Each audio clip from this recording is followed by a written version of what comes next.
Hey everyone, my name is Catherine Hennessy, and I will be exploring the requirements and opportunities of a career in physical therapy with you today. I was introduced to my first physical therapist when I was around 6 years old. I had terribly weak ankles. I had to wear braces and orthopedic shoes, and it was very embarrassing as a child. So I went to physical therapy. And there, this group of people helped me gain strength and stability and become a normal child with a normal range of motion and not falling when I would walk. My second encounter, I was 17 and I had rotator cuff surgery. Being an adult, I got a little bit more accountability and coaching than I had when I was a child. They really helped me learn that I get what I put into something and regained the motion in my shoulder and helped me really gain an interest in this field of helping people. And after talking to Mindy Harrent from Trust Point Hospital, which is a rehabilitation center in Lubbock dealing with stroke victims and spinal cord injuries, she opened my eyes to how much there really is to learn about this field and what it has to offer. From the education requirements to the versatility of your work, advancements in your career, as well as the physical and mental demands of this job, the career has it all. Forbes has said it's one of the toughest industries to get into because of the education alone.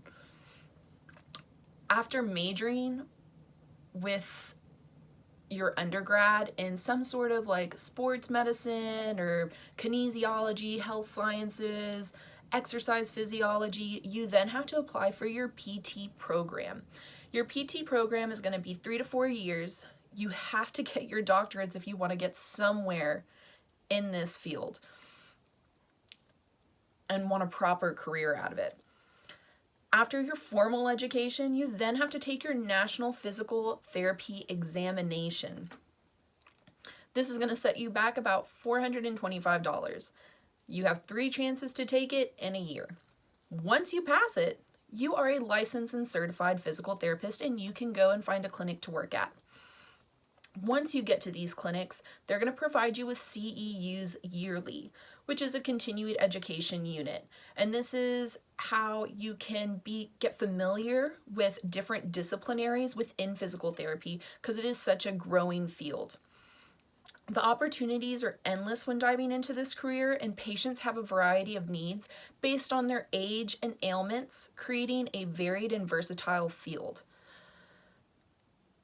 You can work in so many different areas within physical therapy. If you would like to work at a nursing home or a transitional living center with more of the geriatric crowd, you can do that, and you would really be working on preventing falls by working on stability, balance, basic movements of how you're moving your feet, going upstairs. You just really want to prevent these elderly people from falling. That way they don't have to go through any more pain with breaking a hip and then having that physical therapy on top of it.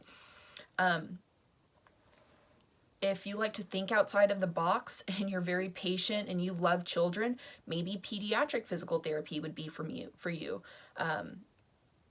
You work with age ranges from infant to 18. So depending on what you would like to do, that could be a great opportunity. If you like different environments and not being tethered to the same place and the same building every day, and you really just like to break your day up, maybe home health care would be for you. People that have had knee and hip replacements and can't really drive to get to their clinical physical therapy destination, you come to them. So it breaks up your day a little bit. It's a different experience every day. It gives you a little more freedom. If that's what you like, that could be a great avenue. Working with so many patients and accruing these experiences, you may want to do something different or add on to your workload. You can be a clinical liaison. and advance into that aspect of physical therapy where you're not dealing with the same patient day in and day out, not continuing their physical therapy. You more evaluate and you're an advocate for that patient and deciding what sort of physical therapy that they need. And you do this by evaluating on their health, their medical history, their age, their insurance a lot of the time, and that's where you become a real advocate for your patient. You can be a clinical manager where maybe you're more involved with the training and day-to-day operations of the clinic that you're working at, but you also still have the same workload of patients that you normally would have had. You can go into being a director, which is where you're going to be very hands-off with your patients. Here you're going to do more financials, more of the operational and HR issues that come in through your clinic, the big boss. So this requires gaining that experience through the other managing levels of physical therapy. No matter what role you choose, you're always helping someone in this field.